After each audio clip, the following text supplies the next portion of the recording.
I'm going to ask Daniel Beatty if he'll lead us in the pledge. Please It's stand. Dear Heavenly Father, thank you for this day. Thank you for all that you do for each and every one. Lord, I just ask that you be with each and every person here and the families they represent. Be with us today as we conduct the business of Bradley County. In Jesus' name I pray. Amen.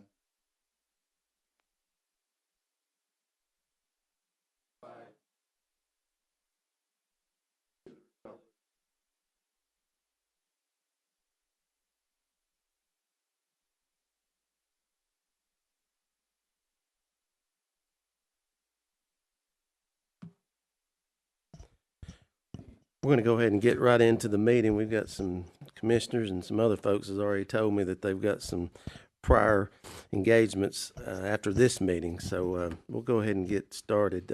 Let's approve the August 27th, 2025 minutes. Mr. Chair, I make a motion we accept the minutes as presented. Have a second? Second. All those approved, say aye. Aye. Aye. We're going to start with the agenda items. A, Maury Road. Thank you, Josh, for being here. Good morning, everybody. Thank you guys again for coming. I got some familiar faces here. So Maury Road, a lot of y'all were here last time, it looks like, but we had discussed doing a turnaround out there. And my boss, Tom, and I went out there, and it's so steep out there that we worry there's going to be problems for doing the turnaround. Because if we need 80 foot to do a safe turnaround for everybody. And, we don't have the right of way for that.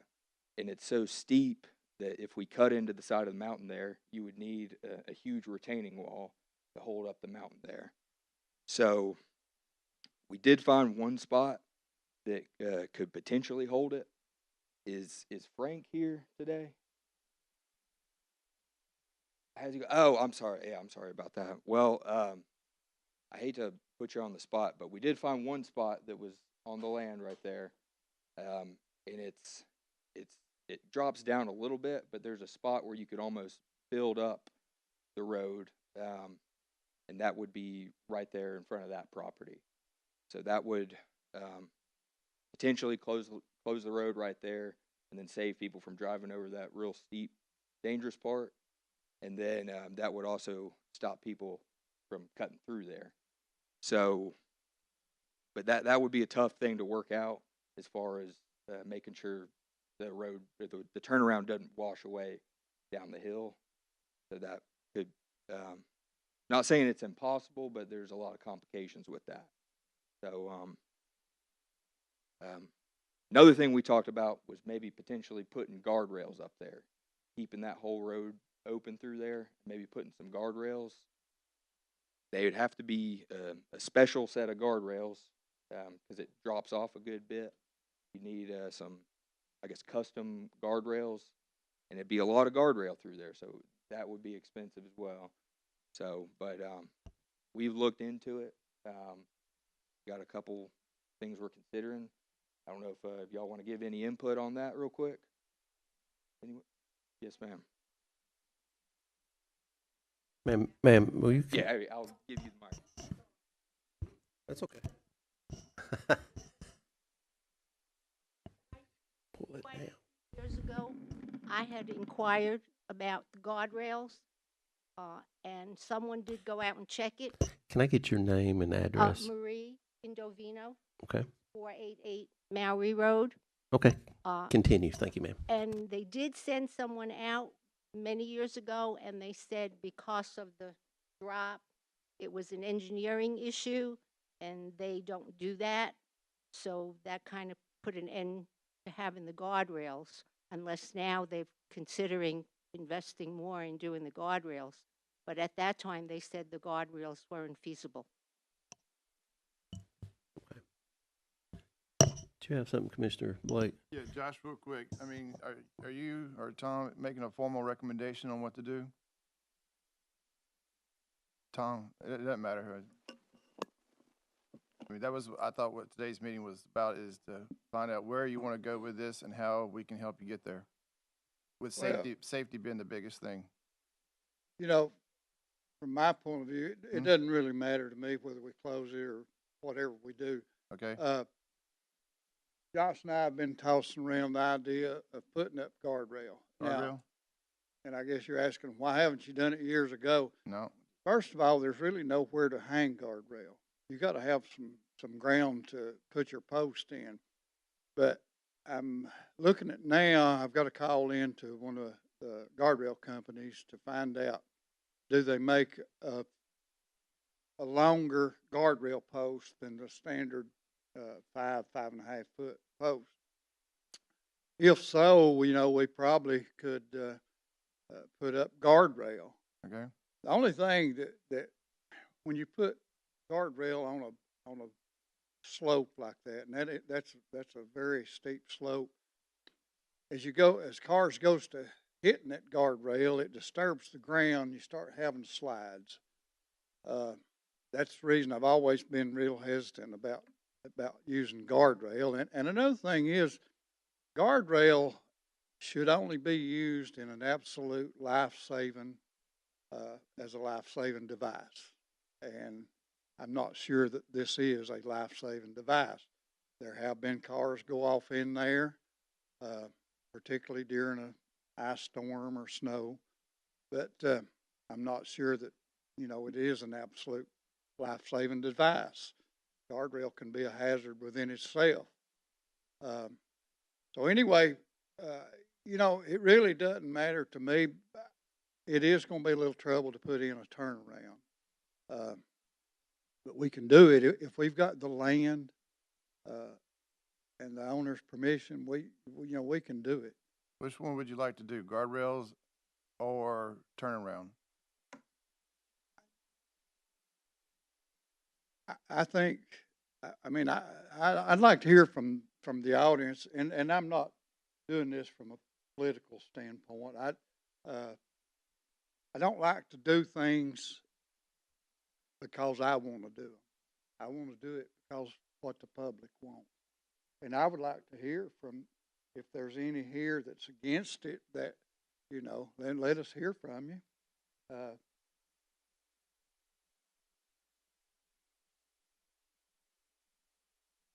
Was there anybody against it?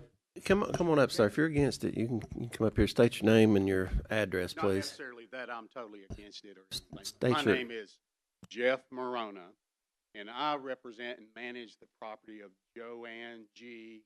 and John D. Wilson. They go from Frontage Road up Maury to past the transmission line in that right-of-way behind Mr. Richard. And so we've had that property in our family for quite some time. And I found out about the meeting, listened to everything on YouTube that you did in the last meeting. And I understand the concern. But what I see up on Maury, you only have two speed limits. That's it, the beginning and the end. You have no curve sign. You have no curve sign warnings at all on that road. Other roads, you go down Candice Creek, you've got curve warnings. There's multiple other things that could be done before you start closing down the road. And I understand the concern, but I think at a minimum, even if you close down the road, you're going to want to put up additional curve signs, additional speed limit signs, because it's just a standard that you have and you need to do to maintain a road. And that is a dangerous road up there. I totally agree with that. Now, again, I don't have a strong opinion to close it. I don't have a strong opinion to leave it open. But what I do have an opinion on is I'm an ex-utility worker. I used to work for a power company. And so I look at the thing geographically. From Georgetown Road to Lower River Road, got two crossings across that ridge, two major roads. You close off one, you're going to slow down your response time for emergency personnel. So whether that's a power company or that's an ambulance or a fire truck, closing down your access. I know they're close together, but I've been through so many tornadoes, it only takes one tornado to close down one of those access points or both. So from a safety standpoint, I agree that there needs to be things done up there. but also from a safety standpoint. I'm just kind of wary of closing down a road and limiting access, emergency. So that's just my opinion. But again, if you close it and put a decent turnaround up there, that's great. I think that'd be fine. But you also need to consider doing those additional things such as signage that needs to be done on a road of that nature. So that's all I've got. Thank you. Anyone else for or against want to talk today? I understand what he's saying, about, he's probably more, puts more confidence in signs than I do. Like speed limits. I think it's 35, is it, Josh? You know, we can lower it to 25, we can lower it to 15. But I found people's gonna drive what they wanna drive, regardless of what the sign says, so. And the curve signs and all that, you know, we can put them up. Probably, I'm not just a ballpark figure, I'm gonna say 90% of the people who travel that road are not from out of town, they're not from out of state, they're familiar with the road, so they know pretty much where the curves are, but, you know, we can add them if necessary, but, I'm not that big on signs, because I know the public's gonna do what they wanna do, and they're gonna drive as fast, you know, whatever speed they wanna drive, so, but, you know. Yeah.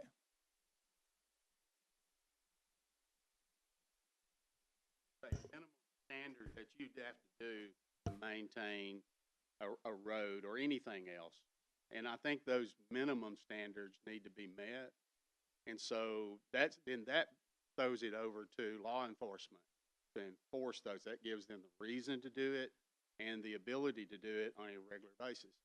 So I think that they can maintain a better frame of operating up there if there are some standards that are met and to involve law enforcement. Because that's what you do at every other thing, every other place.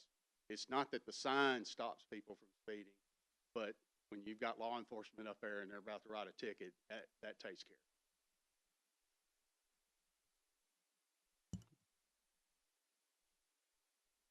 Jody Grannon, 355 Mowry Road. Thank you for talking about this again today. I do have a letter of support from Rodney and Bonita Rodney. I'll leave that here. Since our last meeting in August, on September 27th, we had a high school student crossing that road to go to Walker Valley, and she hit the rock that kind of protrudes out there, and I have pictures of that. Just another situation where if they didn't have that access road and they had to go around, it would take them longer, but it might be safer. So, thank you for listening to our concerns. You know, and I brought this whole thing, to the meeting a couple months ago because of safety of people and safety of our neighborhood. So I'm for closing it or doing something just to help with that. Even no through, I know signs don't work, but no through traffic, no through would help a whole lot. So I don't know how you police that, but anyway, there have been multiple accidents on that road. We tried to get the accident report, and I was failed at that. But anyways, thank you for listening to us. Mr. Chairman, can we get that document to Lori to make a copy of it? Yes, I think she gave it to her. Okay.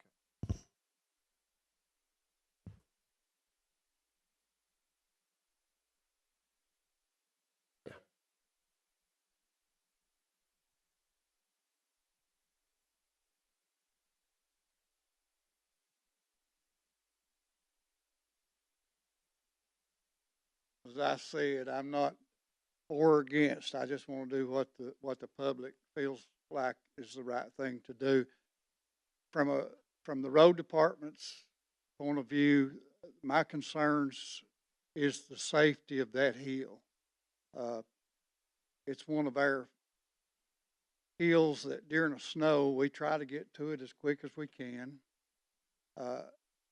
And if it's a substantial snow, a couple inches or more, we absolutely just block it off. We use usually type 2 or type 3 barricades, and they'll say road closed.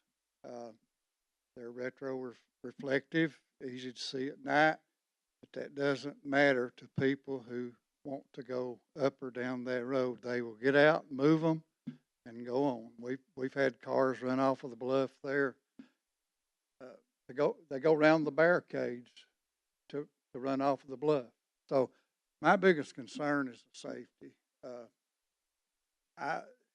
It's basically, if you get down to it, it's basically a one-lane road. Two can pass in most places. I was on it the other day and met a car, and we both had to basically stop and crawl as we passed one another. So I don't know. Y'all just say, I want to hear from both sides now. Yes. Closing. John Garish, 400 Maury Road. So, as far as the guardrail, in order for you to do that and do really any good, wouldn't you have to widen that road right there? Because otherwise, I don't know how far down you have to go to put a guardrail up, but I mean, wouldn't you have to widen that at some point? I'm just asking. Okay. Well, so as far as the speed limit, I gotta agree with that. Nobody pays attention to that 35-mile-an-hour speed limit up there. There are some that do, don't get me wrong, but the majority just blast through there as fast as they can. The accident that Jody was talking about, I spoke with the girl that was driving the car, and her story was she was coming up the hill. There was another vehicle coming down. Her brother was a passenger in the car. He said, get over. And she got over and went right into that rock, and that car's totaled now. And luckily, nobody was hurt there. The other vehicle wasn't there, so don't know. And as far as a safety thing, as far as like ambulance or fire getting to Maury Road, so I did a little study myself. I started from my house, which is basically, I'm going to say, the middle of Maury Road from frontage to Candies Creek. I went from there down to the fire station on Georgetown Road. If I remember, it was like, I want to say 8 minutes. I want to say it was like 8 minutes to get there. And that was just me doing the speed limit and everything, of course. But going down Maury to Candies Creek to McPherson to Eureka to Georgetown, it was like 8 minutes or something like that. I tried going the Hooper Gap, and that's just, you wouldn't want to take a fire engine down that road. Coming from Candies Creek and then down to Hooper Gap. And so actually going from Georgetown to Paul Huff to frontage and up is only like 2 minutes longer.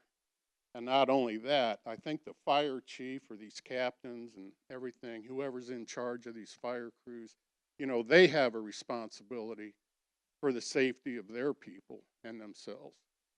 And frontage road being a nice wide 2-lane road, that's kind of the best way to go, because if you're in a fire truck and you're going to come up Maury, if there's anything coming the other way, you may as well forget it. It won't happen.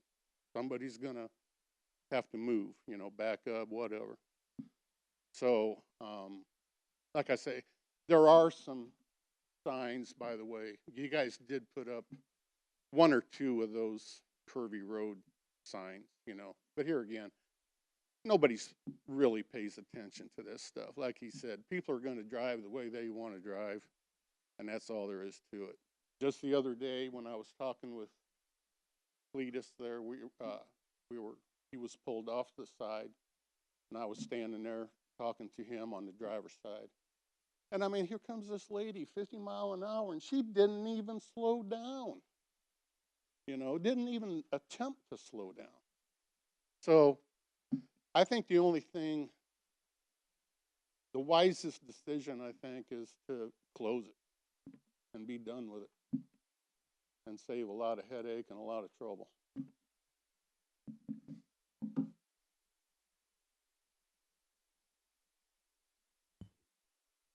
I want to toss one more alternative into the mix. I was in a conference last week, and there's a company that they mostly do slide repair, where you've had slides. In fact, they did one in Bradley County on Owl Hollow Road where we had a slide. And I've got 2 or 3 locations in the county that I want to be proactive. I think there's going to be a slide. I don't know when, but I think we're going to have 2 or 3 slides at some point. So I talked to this representative of this company to come and look at them and see what it would, kind of give an estimate of what it would cost to fix it before it slides. And he was supposed to come this week, and he didn't come yet. But anyway, and I also asked him about this situation on Mallory Road. I said, we don't have a slide, but we have an embankment that's real steep, and we don't have any shoulder for guardrail. Can you do something? And it's called, I don't remember what it's called, but they use metal spikes to go into up and under the road to secure everything, and then they'll build a wall.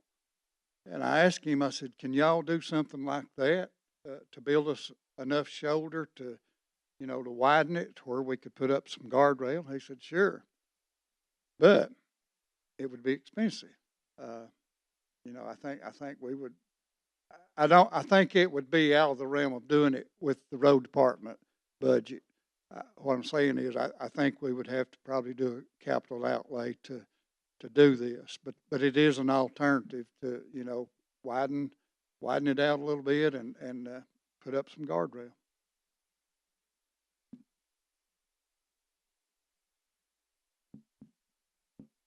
From my point of view, once you tell us where you want to go with it, we'll kick in on the budget piece of it. All right. Let me call him this afternoon and see when he can come up and look at these places and, give us a ballpark anyway. And if you want to, if you don't want to deal with the ones where I think there's going to be a slide, we don't have to, but I just kind of like to be proactive and fix it before it happens. Just to make sure I understand what you're saying, and the turnaround and all that, I mean, I'm looking at this as an or kind of thing. You're either going to do guardrails and this stuff that you're just now mentioning, or you're going to do the closest in lane turnaround, or is it a combination of both? Well, we wouldn't close it if we were going to, build shoulder and put up guardrail. It is an or thing. You're either going to do one or the other. Yeah, okay. we wouldn't do both. I mean, if the make road's sure I understand you closed, crystal clear. there's really no reason to Okay. do anything. So I guess once you get the input from the good people here, you're going to make a decision on where you go, and then we'll work to see what we can do to help you on the budget side. Right. Yeah. I mean, if we're not going to close the road, I really think we should look at doing something like I was talking about, if they can do it. Okay. If they can go in there. And the reason I think they did a project previously up on Owl Hollow Road, and they actually did build some shoulder. So I think it's feasible. I think it can be done. It just may not be cheap.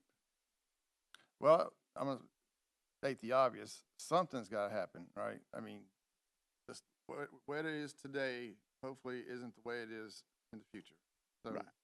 whatever direction you wanna go, as far as I'm concerned, I'll support you any way I can. If you want, like I said, you wanna go with guardrails or turnarounds or what have you, just let us know. It's that simple, really. Let me get more information Okay. about this and maybe a ballpark figure of what it would cost. I can get back with you. We're here. Okay. All right. Thanks. Thank you.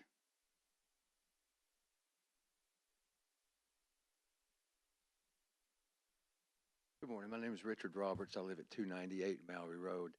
Mr. Collins mentioned possible landslide.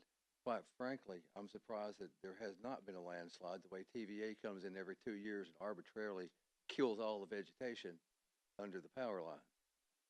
And eventually that's going to happen when we have a severe rainy season, which we have been known to have. And as far as the guardrails are concerned, it's a reasonably good idea, but my fear would be that guardrails would actually empower people to go faster down that road. Because especially in the mornings and in the evenings when someone's coming up, you have to deal with their headlights right in your face. And you ease over as far as you can, hoping you don't go down the hill. But if there's a guardrail there, people are just going to, well, I got a guardrail, I'm going to go. And as far as signs go, it's like you said also, speed limits are merely a suggestion. When you get to the top of the ridge on Maury, you can hear people speeding up headed the cross. And they come through there, honest to goodness, 55, 60 miles an hour regularly, especially twice a day, in the morning and in the evening. The middle of the day is not quite so bad sometimes unless it's a weekend. But personally, I'd like to see it closed with a turnaround, and I think that'd be the cheapest, best way to go.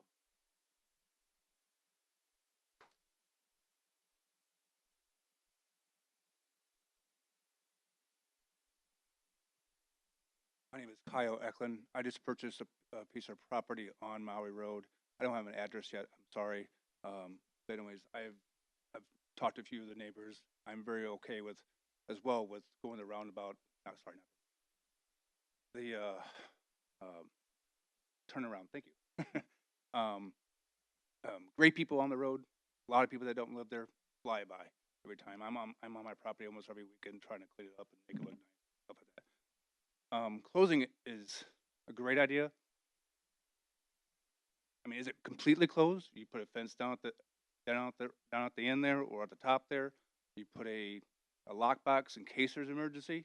You know, there's always can get through there. Just an idea. It seems like it's the consensus of everybody on that property is to do close the road.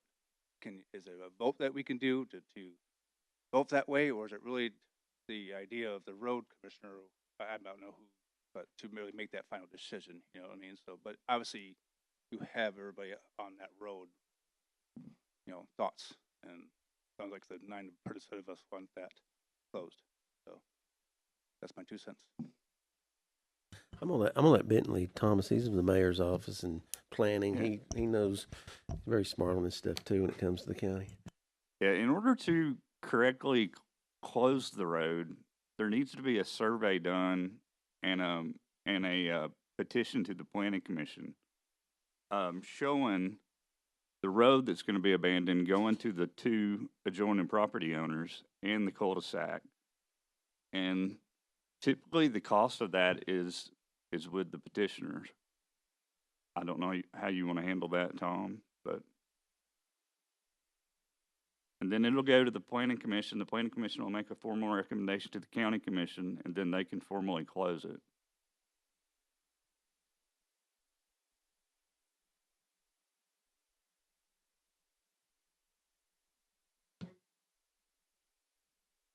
Two ways of doing this. You can close it and leave it as county property, or you can abandon it. And Well, yeah, that's if you want to abandon it. if you close it, and we did this on a couple occasions. One is Al Hollow. We gated it and closed it. It's still county property. Same way on Old Parksville Trail, we put a gate up and closed it, but we didn't abandon it. It still belongs to the property owners. In closing them like that, when you put up a gate, I found that whatever you put up, somebody can take it down. And I'm talking about gates, because we've put up some pretty good gates at a couple of those locations. And these off-roaders have these winches and stuff. They can pull them down. But if we're going to close it permanently and abandon it, you know, it needs to be blocked off with like a concrete wall or something that they can't mess with. Bentley, what's the next step? They have to submit a petition to you? Well, that's if they want to abandon it. If he's just going to close it and put up a gate or something like that, it wouldn't require that. But if they're going to actually abandon the right of way, they need to petition the planning commission with a survey showing that right of way abandoned. So a decision needs to be made on whether to abandon or not to abandon. Yeah. Is that the next? The main thing is though, is to keep momentum going, and hopefully we're not sitting here at another meeting looking at each other like, what are we gonna do? I mean, make a decision and move on, right? So Correct. abandon it or not abandon it, if that's the direction we're going. The main thing is I wanna keep going with whatever solution we provide or decide on. Right. And it sounds like the good people want, close the lane and that direction. If we go in that direction, you have to follow what you just said, right? Yes. All right. So a petition needs to be made. It'll be by the property owners that are going to be affected. And how do we let them know that they got to do a petition? I mean, just I just said it. you did well. Okay. So now you know you guys have to do a petition and get it to Bentley's office so that he can start the process of what all he just explained. But again, it has to be accompanied with a survey for the planning commission and for the county commission.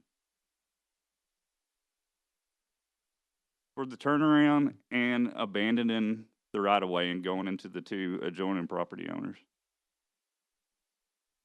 If y'all, I can show y'all an example if y'all want to come by the office.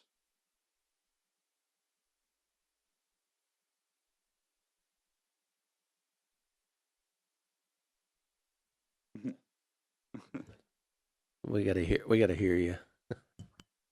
We got millions of so people we have watching. to formally submit a petition to the planning office, To him. Yes, to you. yes. Okay. And how does that process start? Where do we get this form? What? I can provide you with something. Okay. I mean, I just need something in writing Okay. with the property owners, but I need the survey too, because the planning commission and the county commission are gonna have to see what they're closing.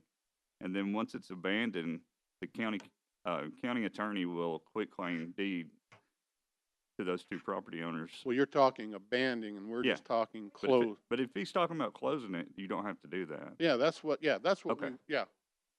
Yeah, we want to close it. We don't want it. We're not in the road building business. So yeah, we just want it closed. Yeah.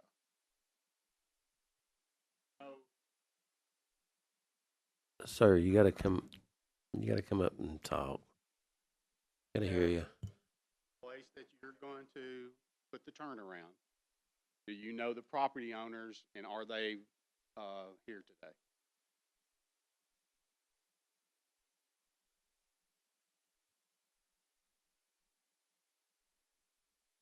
Josh, cannot hear you.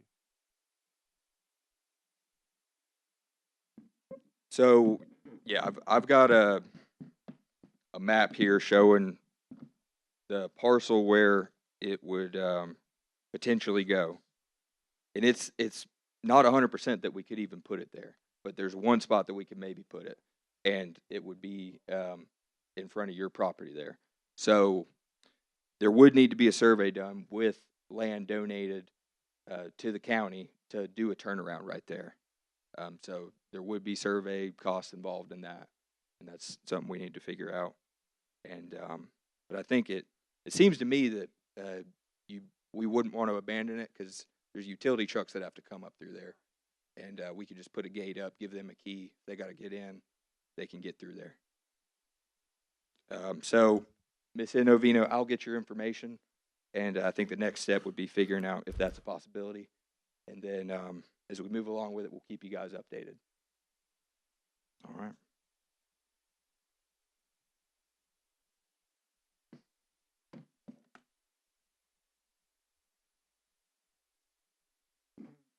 Again, Kyle, sorry, cost of the survey would be on all of us, I assume. Okay, so once we get started with that part,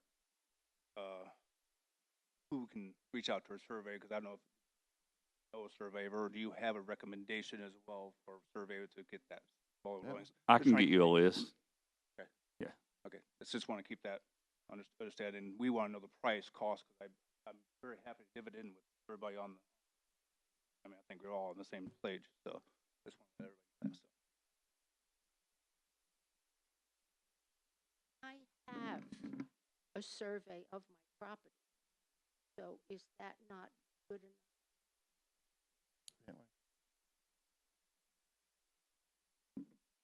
Have, I guess, a piece of property carved out and then donated to the county, so it would be deeded from you to the county. Change your property line a little bit. I Yeah, they would look at it, but they would need to do a new survey up there with the proposed property lines. That's right.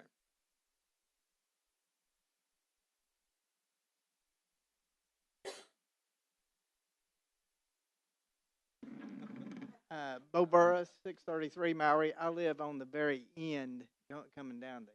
So I'm the last driveway on the left. So if you close it at her house and the turnaround is there, there are a couple of us, John and myself. I guess we still have driveways at the end of that. Would that remain a county road? I mean, as far as What I was looking at, it was past all those driveways. There weren't any driveways left from where I was looking. so that would be probably right across from my driveway, where my driveway is, and where the fence is, where her house, where her field ends, and there's a little old barn there that used to have goats in it. Right there to the right, there's a bunch of concrete piled up in there, Right broken there where concrete. Mr. Snyder's land starts, Yes. almost, it could even be, I'm Okay. not sure exactly where the Okay. property is. But before the tower, next tower. Yeah. Okay.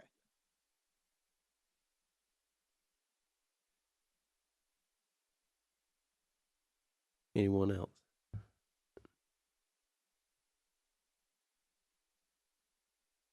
Okay, Ms. Inovino, I'll be sure to get your information before y'all get out of here.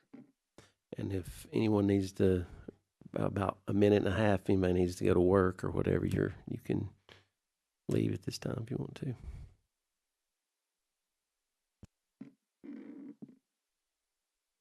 All right, you want to move on with the next one, Tim? Yes, let's move on All to right. Washboard Road. So there was that. Someone requested name change for Washboard Road to Joe Ball Boulevard. And we had talked to Bentley and Crystal about this. And I think Crystal's not here, obviously, but I think what y'all had said. Let's hold up 1 second, Josh. Let's that'd be let good. them-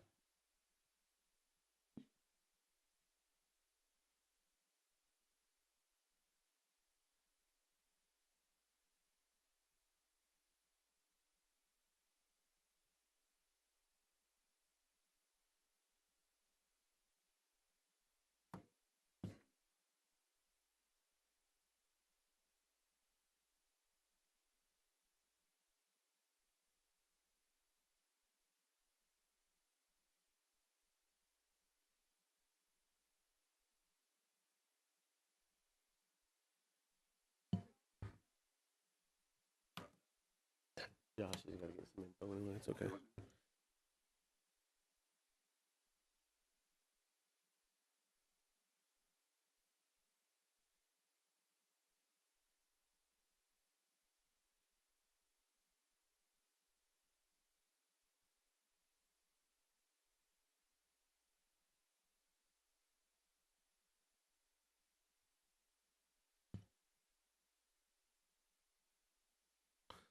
Well, we got a minute. I'd like to say it's good to have Mayor Gary Davis in the audience. Okay, Washboard Road.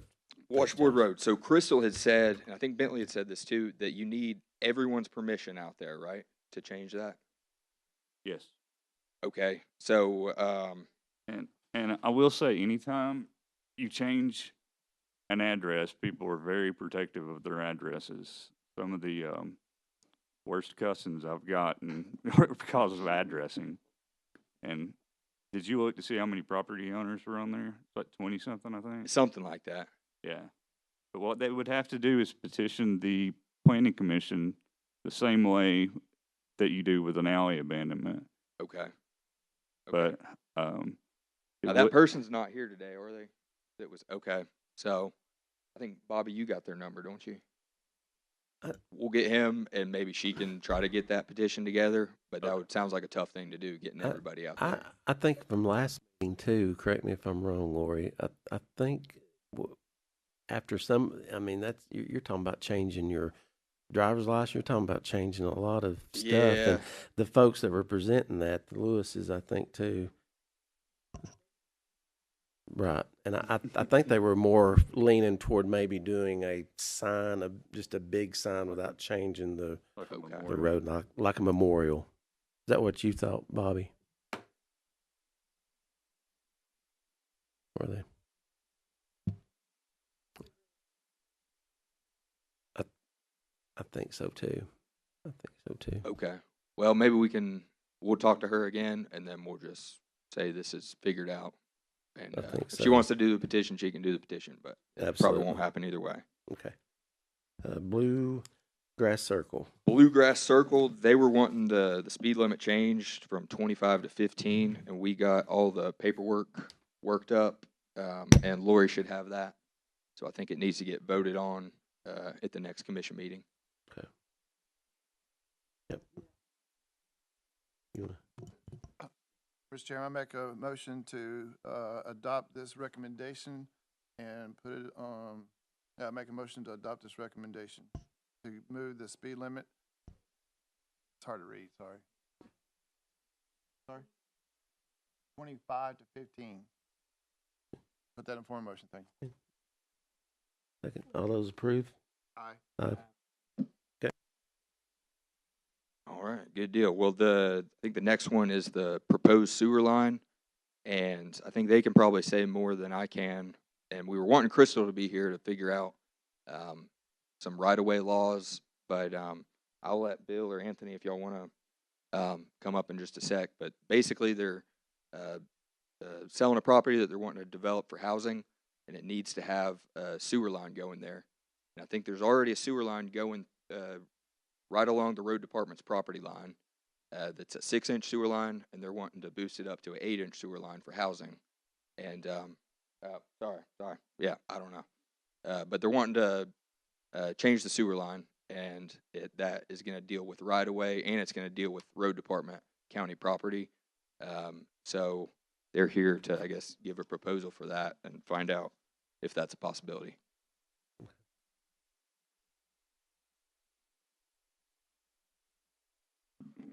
Yes, my name is Bill Sanders, and we have a piece of property across from the road department that we have a contract for development. But one of the conditions is to bring the sewer. That's the only utilities that we're lacking. And we want to bring the sewer line, that 8-inch line, from the landfill to our property, which is directly across south of Pleasant Grove Road, to the property line. Now, we have checked with on the county property, except for a short distance across KOA. But we have approval from KOA to come across their property on the corner. It's right behind the county road department office and their wall there. We're paying for it. We're dedicating it to the city or to the county, I'm sorry, whichever one, I think it is the city, that takes over the utilities. It will belong to them. We pay for it. We use their contractors, a recommended list from the recommended list, and we dedicate it as soon as it's completed. It's for service to that 40-acre development that we're doing. If you have any questions, I'll be happy to answer them. We do have a little bit of a time constraint because this being zoned for industrial, a light industrial, office, and warehouse.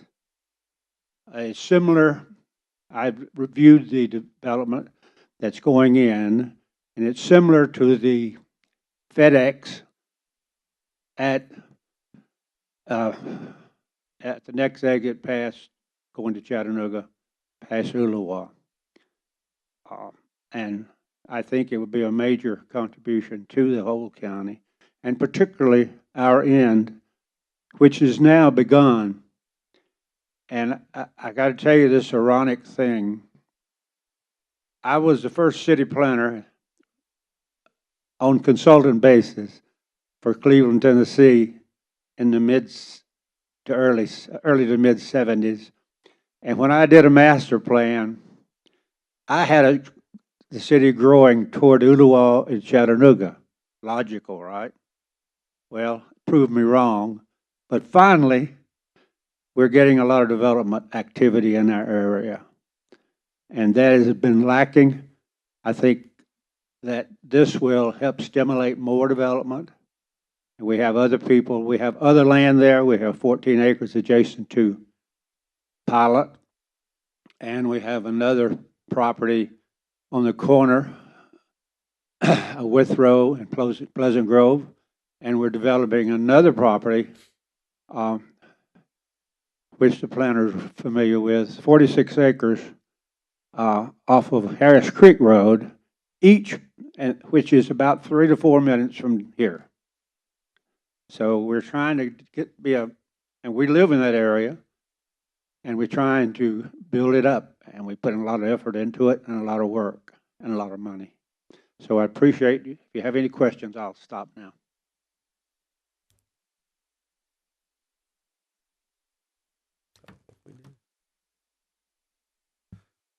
I don't think we do, Mr. Sanders. Thanks for coming. Pardon me? I don't think we have any questions. No questions. No questions. Very good. Well, we're asking for your approval to go forward with it. From here, we must take it to TVA because we're crossing underneath the power line. We've met their requirements, but they takes 42 days, 4 weeks to 5 weeks to get an approval, and that would be our next step. The Utilities Department has already said okay. The Cleveland Utilities Department says it's fine with them where the route is. We don't have the profile. We're waiting for the approval for that, but we have a survey showing exactly the route. You're welcome to look at it. We've worked with Mr. Collins and Josh and in doing so.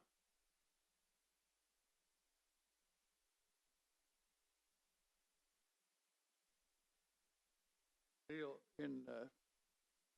let me get this straight. You're going to also be tapping on to the sewer line that's on the road department property, right?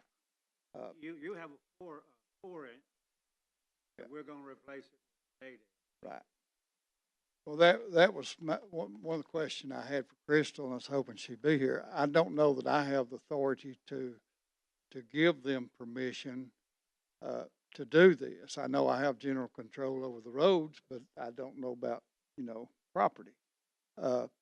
So, and believe me, I want him to have sewer. I do. I'm a big advocate of people getting public service utilities. So anyway, but as I understand it, and I think we've got a representative from Cleveland Utilities, Brian Sales, Now, Brian, have I got this correct? Everything that he's doing, crossing the road, crossing our property, road department, is yours when it's done, right? Okay.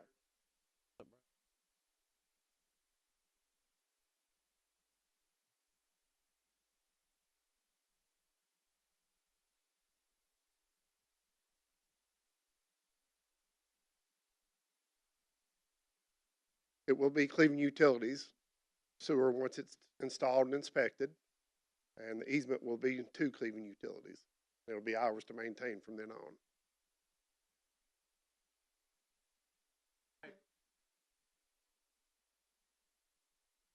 Commission, to vote to allow this to be done on the Bradley County Road Department property.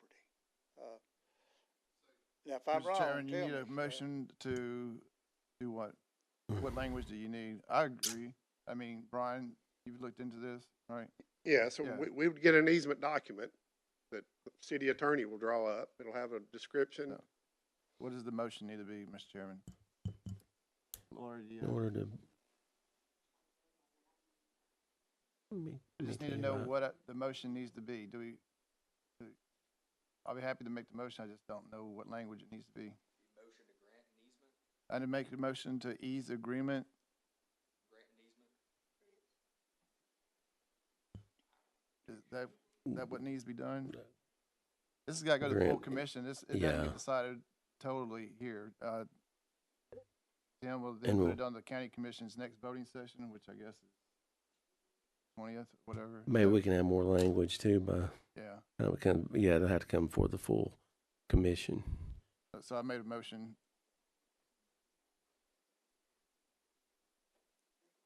And it was second, right? Yeah. Second, all is approved. Aye. Uh, All right, so it'll go to the full commission. Brian, before, will the permits be issued, like boring under the road and all that, will that be through Cleveland Utilities? We'll submit a permit just like we do any other time to cross that road.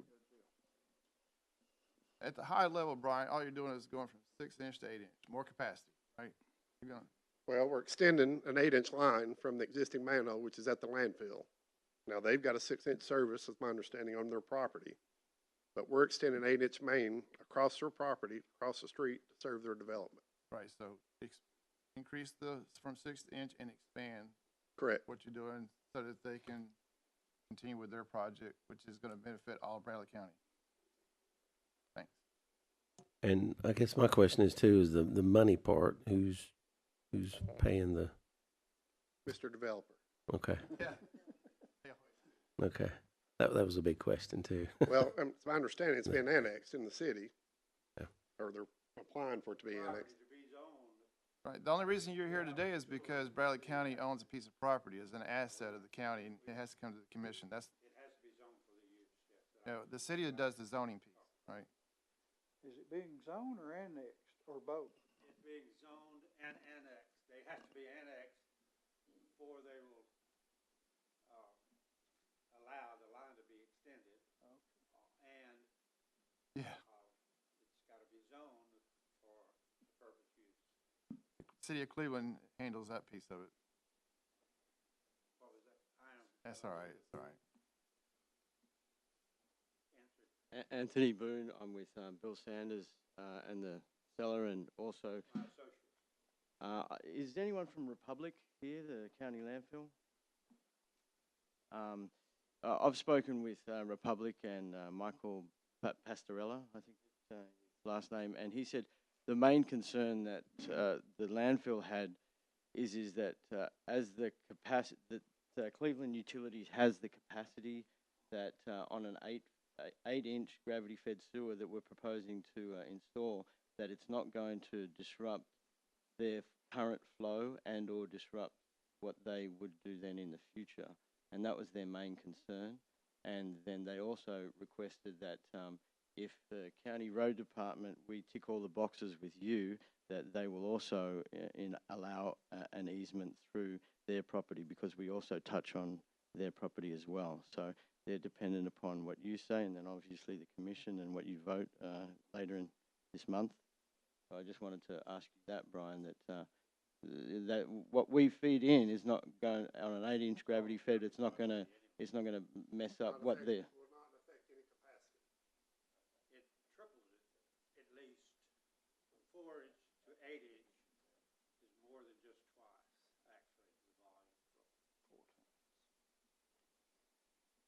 And of course, if the road department wants to tap onto it, then that's good for them too, in case they do have another extension like the office. It actually was designed to replace the 4-inch.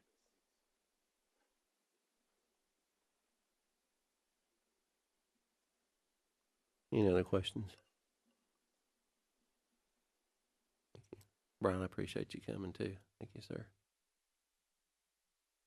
Let's move along to, I think that's all communication from the audience. Well, we got one more.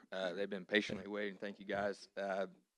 Eagle Creek subdivision. There's private roads in there, but there's still some, I guess, county regulations for the private roads. Basically, that development, I think it was started in 2006, and they've been adding on as the years have gone. And their concern was the developer only put 2 inches of asphalt down on some of these roads, and they're wanting to make sure that he puts the full 3 inches. My understanding is that he is going to put the 3 inches on there, and that it's hopefully worked out. But if we want to hear from you guys, if y'all want to speak on it real quick, feel free. Morning. Thank you, Josh.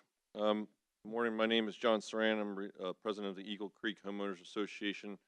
I'm a retired Army senior non-commissioned officer with 2 Bronze Stars. First and foremost, I want to sincerely thank Mr. Thomas Cry, Louis Alfred, Mr. Tom Collins, Mr. Josh Booker, and the county mayor, and everyone else who has demonstrated exemplary response and providing unwavering support in regarding to the situation in Eagle Creek. Your attention to our concerns is both appreciated and commendable. I want to be very clear, this is not a witch hunt. We represent here today 300 voters, tax-paying citizens, homeowners who have invested close to $750,000 into their homes, 142 homes in total. These citizens are only simply asking for what we've been promised and rightfully paid for. The issue at hand is the condition of the roads within Eagle Creek subdivision. The current state of these roads do not meet the standards set by the Bradley County subdivision regulations. We've already provided documented proof that these roads fall below the required standards, and today we are going to further reinforce that case. What we know at this time, there are no records indicating compaction tests or core samples have ever been conducted in Phase 4, and those tests are required under current regulations.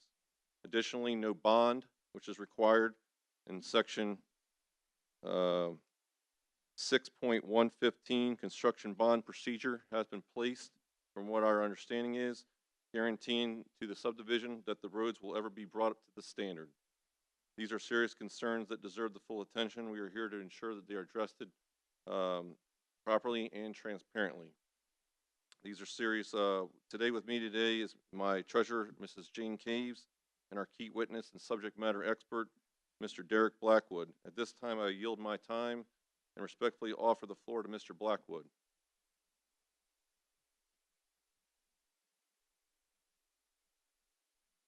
Morning.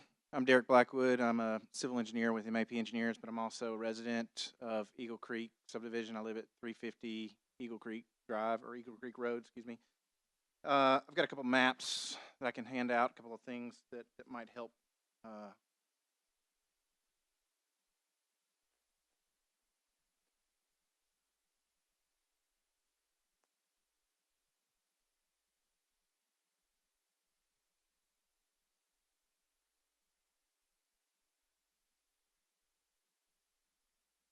So, as I mentioned, I live in the 4th and final phase of the development, and I first want to thank the commissioners and Mr. Collins and Josh for all your help so far. We really appreciate it. So, while we understand these are private roads, I believe some of the concerns that we have do involve the committee and the county. So phase 4 of our development includes about 3,000 linear feet of roads. We've got portions of Eagle Creek Road, Winding Glen, Bear Trace, and Bear Hill Lane. They were all paved. These particular sections were all paved around 2021 to late 2022, somewhere in that neighborhood.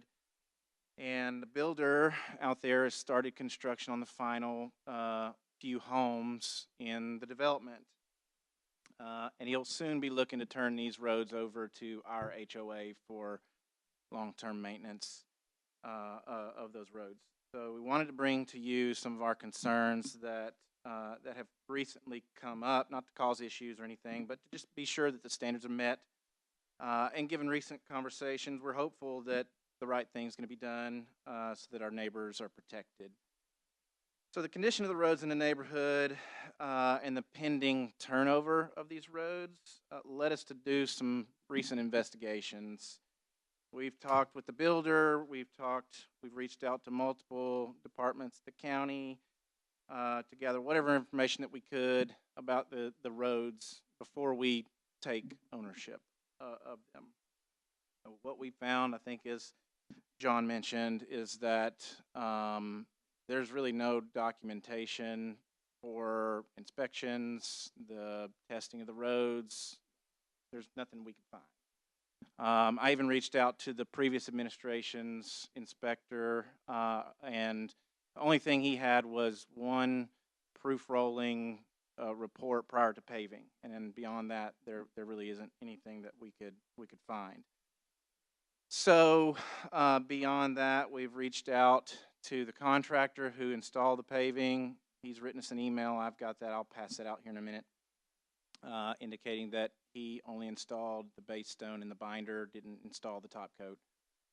And we've gotten a letter from UES, or a report from UES, which formerly known as Geoservices. They're a geotechnical engineering firm. They all basically conclude that these roads, they don't meet the minimum standards that the subdivision regulations require. That there's pavement failures due to the heavy construction traffic already. Not to mention that the top coat's not been installed. And then there's drainage issues as well that involve the roads. We understand kind of outside of the roads side of things, that doesn't necessarily involve you guys. So over the last couple days, I think there's been multiple discussions with commissioners and the road department. We've been very thankful for your help towards working toward a solution. As of yesterday, it's my understanding that the developer has indicated that he's planning on installing the top coat, and we're very appreciative of that. So as we continue to move forward with coming to a resolution, we just want to make sure that the proper standards are met, that proper oversight of the work is upheld. And I've got a list of a couple items too that I'd like to hand out that might make it a little bit easier for coming up with a game plan of action items to maybe get to a resolution on this. And so I can hand those out.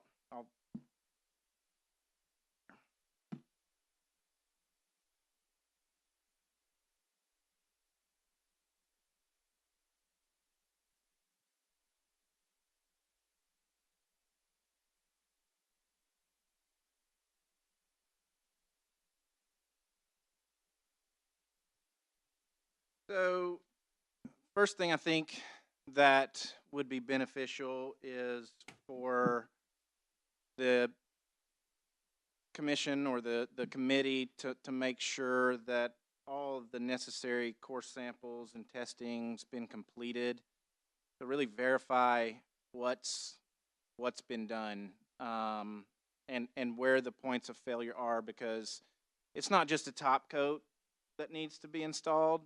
It's more of there's sections that need to be repaired first, and then the final coating needs to be to be installed.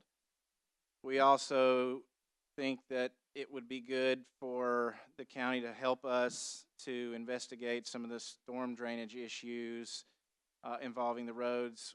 One of the handouts that I've got, I've taken some pictures. There's some drainage coming down Eagle Creek, and this is just one example where the storm drainage inlets that were installed in this last phase are elevated at too high, and they can't accept the stormwater. And so as stormwater runs down the slope, runs down the hill, it bypasses inlets and overwhelms a single inlet at the bottom of Eagle Creek Road, and it's extremely inundated during normal storm events. And so not only is the pavement an issue, it's some of the storm drainage within the road itself that I think that we need help making sure that it's resolved. And so once these investigations are completed, we'd ask that the county help us with issuing a letter to the developer that outlines the areas that need to be repaired and what needs to happen. And then I think John also mentioned too that since plats were recorded on this before the roads were up to standard, we'd ask that the county help us in enforcing the developer to issue a bond or a letter of credit or something to that nature, that it's all outlined in the subdivision regulations, to make sure that when the paving, or when he's ready, he does what he says he's going to do. And then lastly, I think that just having the work inspected and monitored would be most appreciative. These are our concerns that we have.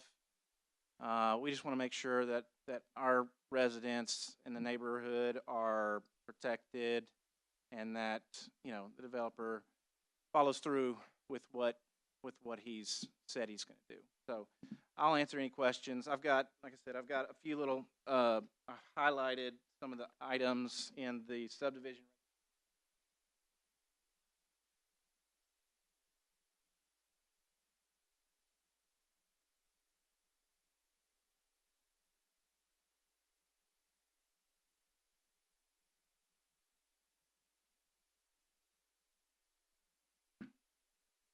And I've got, again, if you want, I've got emails from the contractor and the UBS report too that outlines what they're finding as well.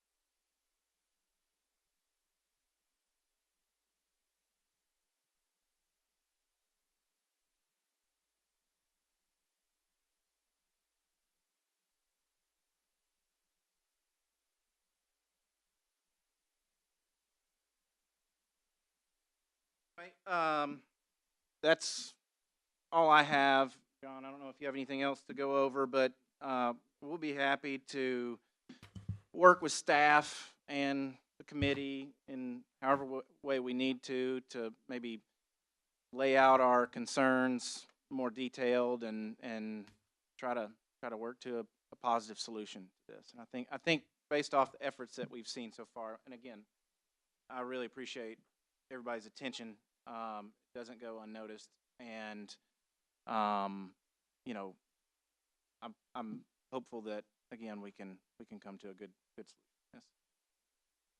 I'll go on record of stating something. I've been on this commission almost 8 years, and when I first came on the commission, I was road committee, and I found out early on, and I think Tom will agree with this too, and his staff, it's very, very important that we've got some of the best builders in the world right here in Bradley County, but it's also important that they reach out and make sure these guys build roads. They know that's why they've got the smarts and the brains. They've built roads for years. We haven't. I fall it back on builders and stuff to be with our road department, because they know if you've left something out, then guess what? Of course, it's going to come back to this commission, and that's okay too. But if it's done right the first time, You wouldn't see us. no problems. So I think that's where we're at on that also. And I'm gonna let Josh and Tom kind of spearhead this to see what maybe went wrong up there.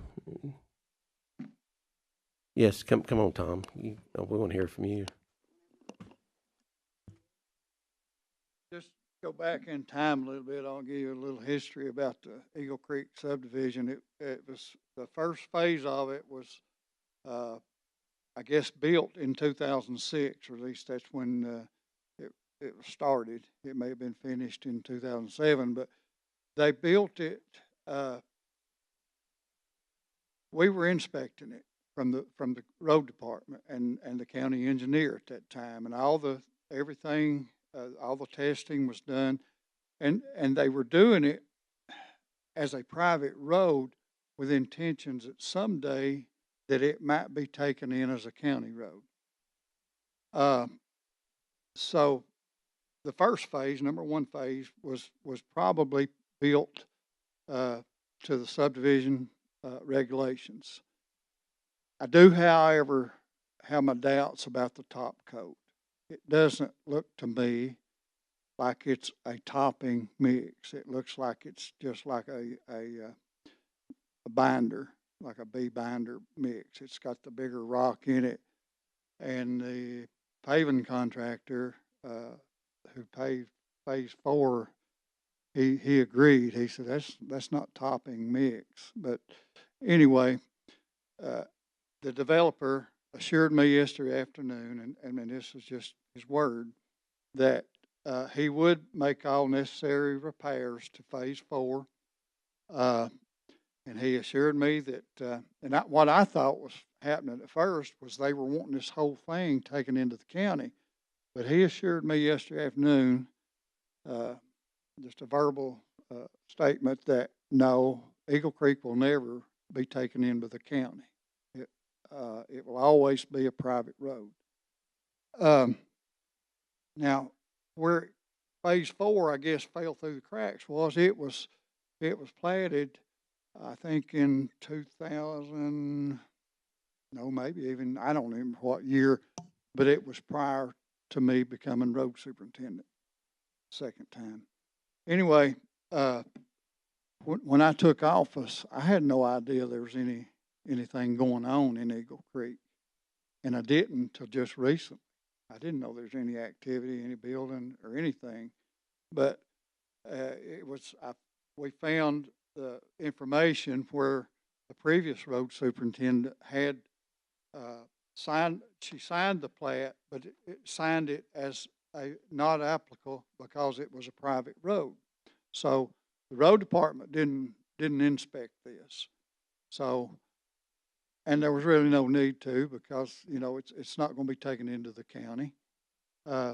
So I guess the road department's responsibility in this is virtually none. And I think what the HOA, and I think what they're wanting is some leverage, maybe from the road department or the commission, to force this developer to do what needs to be done in this last phase. So, but now he has agreed verbally that he is going to do everything, and that everything in the end is he even mentioned some things that I don't think was mentioned today. There were some soft spots in the subgrade, and I think he mentioned to me that he was even going to dig those out and rebase them and re-asphalt them and everything. So if he follows through with what he says, everything should be okay. But I don't think that the road department has any authority to force him to do anything. Maybe the county as a whole or this commission body may have, but I don't think the road department has any authority to make him do anything.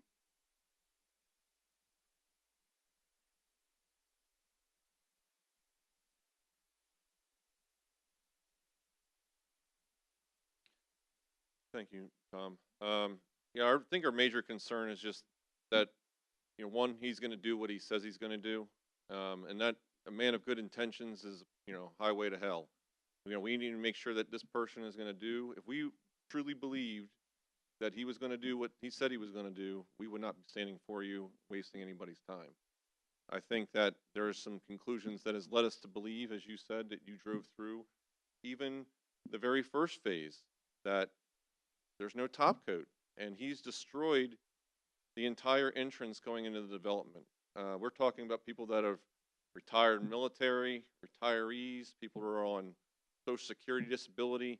I cannot, in good conscience, raise everyone's dues to repair the roads that he's currently destroying and making massive amounts of profits on, while he's bringing in heavy bulldozers, dump trucks, concrete trucks. He's destroyed the entire entrance and then all the way down Eagle Creek into the roads that we've previously discussed in phase 4. And so I truly believe that the commission and the county does have some responsibility in ensuring that there is a bond being placed or some sort of guarantee, which was supposed to be required under 615, stating that he was going to do what they said they were going to do, along with the county engineer, according to subdivision regulations, is required to conduct core samples. Those core samples were never taken. If the core samples were taken under subdivision regulations and they failed, it would be up to the developer to then pay for additional soil compaction tests and additional core samples. But those samples were never taken by the county engineer. They were never demonstrated to the developer, saying that this was, you know, a failure. And so I truly believe at this point, you know, we're not looking to go back into time and rewrite people's signatures and history. We're just asking for some sort of leniency, saying, hey, you know, Tricon, can you please pave the roads, repair the roads to standard, make sure that the drainage is happening and occurring to standard. We've got entire streets, for instance, this is completely off the subject, Red Fox Lane in phase 3 that have no storm drains. Now, I've never seen anything like that in my life. How an entire street does not have any stormwater drains, and these people's houses going down a hill, all that stormwater is going past people's houses, into people's crawl spaces, flooding people's yards. And now we get into phase 4 where we got storm drains, but they don't lead anywhere. They lead into other people's backyards. The pipes were never connected to another storm drain. And so we got massive amounts of flooding. In addition to phase 4, where the storm drains are sitting, Derek had pointed to, is that they're raised to the point where the water cannot flow into those storm drains and go anywhere.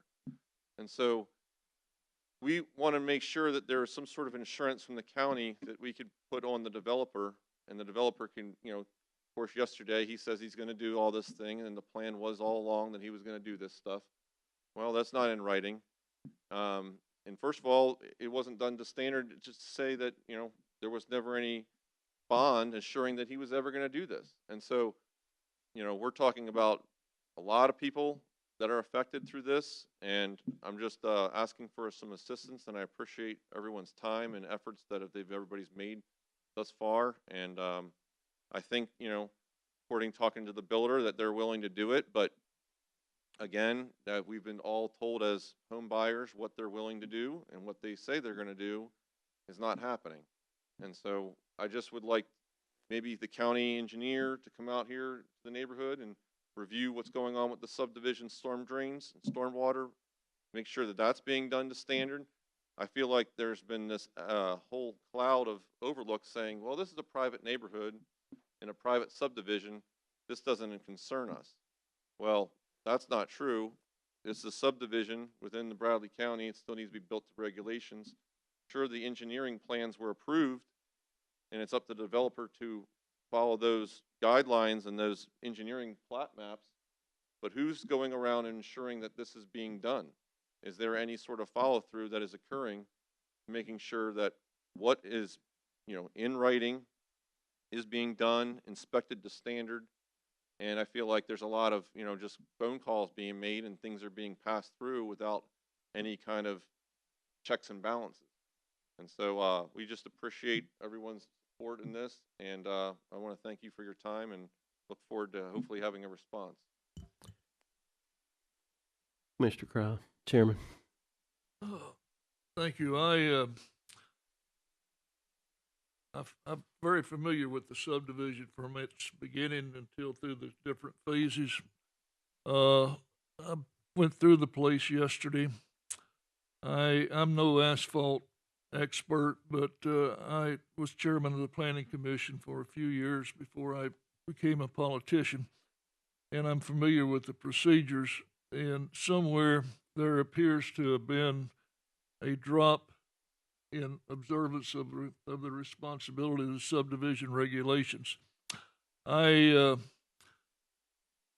find it really appalling that there was no bond or insurance bond placed on the development of this particular phase. That is a normal procedure. I would like for the commission to consider putting a moratorium on any further development of this phase and a lack of a approval of a certificate of occupancy on anything in this phase until the county planner, if it's appropriate, gets a insurance bond or bond on the improvements being completed. We've gone about 3 years now, plus or minus maybe 4, and nothing's been done. But I agree that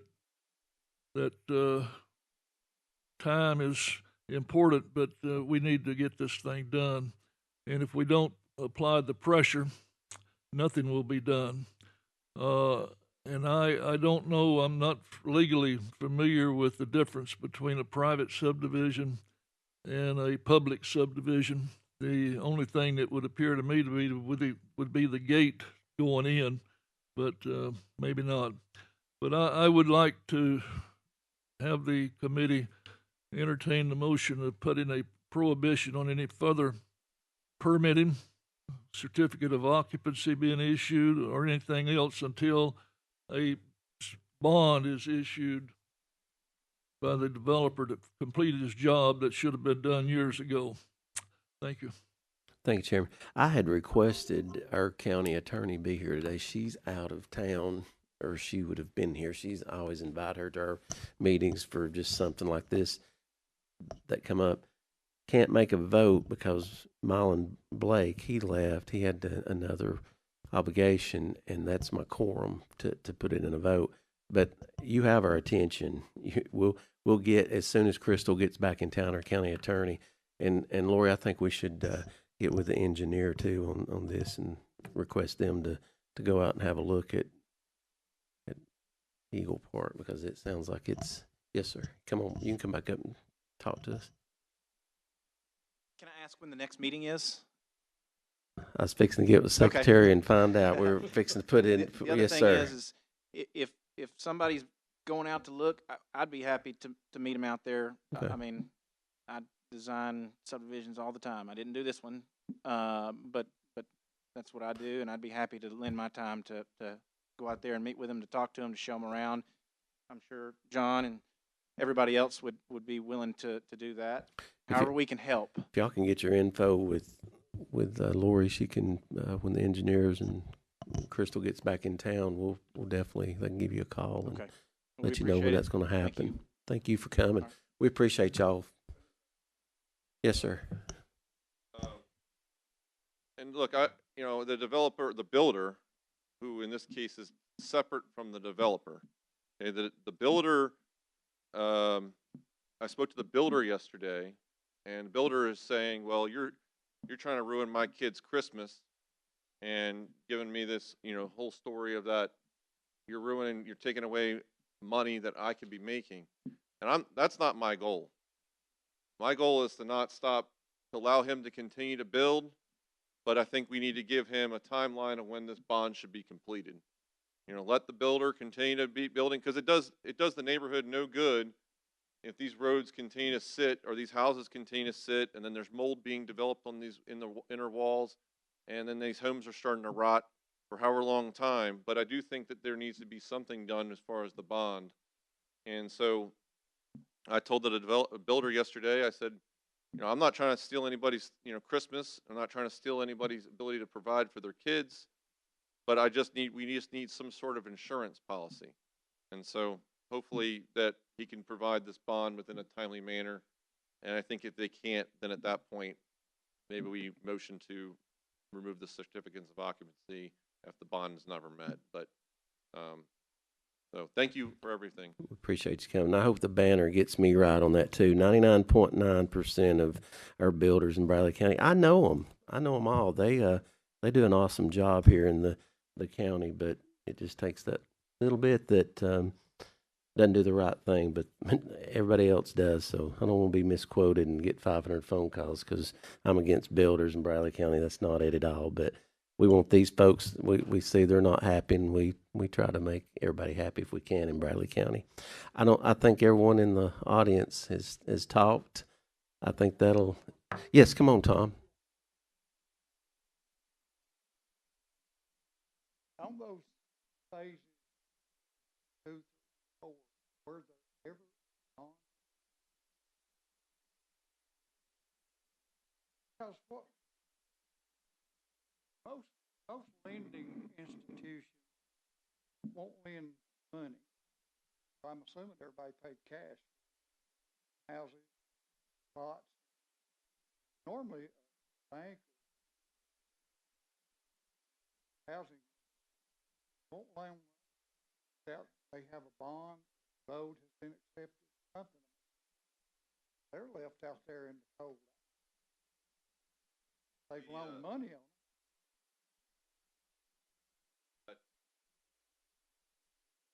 Financial institutions in this case, my case, Veterans United, is under the assumption that everything was done to standard.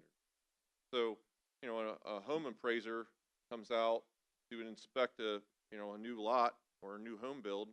They're under the impression that things have been done to standard. They're not experts in roads and drainage and storm drains. And I think that just by the naked glance, you could drive through there and you could say, wow, this looks like a terrific place to live. And for most part it is. But when you start living there for a little while, that's when you just start discovering that there's a lot of snakes in the grass. And, you know, there's a lot of holes that have kind of been falling through. And, you know, again, it took us a long time to figure out that this was not done properly. I mean, I looked at it for the last year and a half, 2 years, and said, doesn't look right, doesn't pass the smell test. But until we started digging a little deeper, and so I think that these financial institutions are under the assumption that things are done right, and that the road was platted correctly, and the county did require a bond and whatever else. I don't think that they go into that deep of detail and research before a lending institution offers someone to purchase a home. And so I think, you know, at this point, you know, the only thing we can do is try to make the future better and, you know, bring awareness to the aspect that this is kind of going on. And, you know, this whole aspect with the private subdivisions thing is, there's really no difference between our subdivision and any other subdivision other than we have a gate ensuring that road traffic after a certain time at night stops and we don't get any, you know, vagrants through there. But, you know, that's why it says in there, the road subdivision regulations requires, you know, anything more than 6 homes is required to meet subdivision regulations. So if it was 4 homes, it could be a gravel road, it could be a dirt road, but it's 140 plus homes, or, you know, a 150 home lot. So that's kind of where the things kind of falling through the cracks. So, this photo going in the newspaper?